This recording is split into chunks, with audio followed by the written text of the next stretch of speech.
नमस्कार मंडळी. आज आधी चहा ठेवून घेतला कारण आज मुलं थोडं उशिराने कॉलेजला जाणार आहेत. नाहीतर मग मुलं गेल्यानंतर मला चहा प्यायला मिळतो.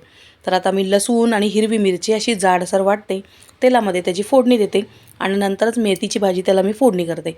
त्याच्यानंतर थोडंसं त्याच्यावरून मीठ टाकते, जेवढं हवं तितकं चवीप्रमाणे.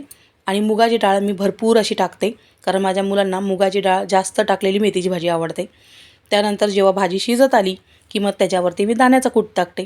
मी खूप वेळा मेथीची भाजी केलेली आहे, बऱ्याच वेळा तुमच्याबरोबर शेअर केली आहे, पण तरीसुद्धा मला सतत कमेंट येत असते की मेथीची भाजी दाखव, मेथीची भाजी दाखव. आता सारखं नाही दाखवू शकत, पण आज मी परत एकदा केली आहे कारण खूप दिवसानंतर मी मेथीची भाजी परत आणली आहे आणि मुलांना खूप आवडते. पण तुमच्या सतत कमेंट यायच्या की काय रोज रोज मेथीची भाजी करतेस, म्हणून इतक्या दिवसानंतर आज केली आहे. आणि माझ्या मुलांना ती इतकी विचारांना आवडते ना, तरीसुद्धा खूप दिवसानंतर मी आज केली आहे. आणि बनवलेली आहे भाकरी. सकाळी सकाळीच माझ्या घरामध्ये नाश्ता नसतो, जेवणच असतं. तर आता हे जेवण तयार आहे आणि त्याबरोबरच ही काकडी आणि माझी भाकरी. तर तयार आहे आपला नाश्ता. आमच्याकडे नाश्ता हा असाच असतो, पोटभरीचा. आणि त्यानंतर काल प्रथमेशने येताना पपई आणली होती आणि ती खूप गोड होती. बाय.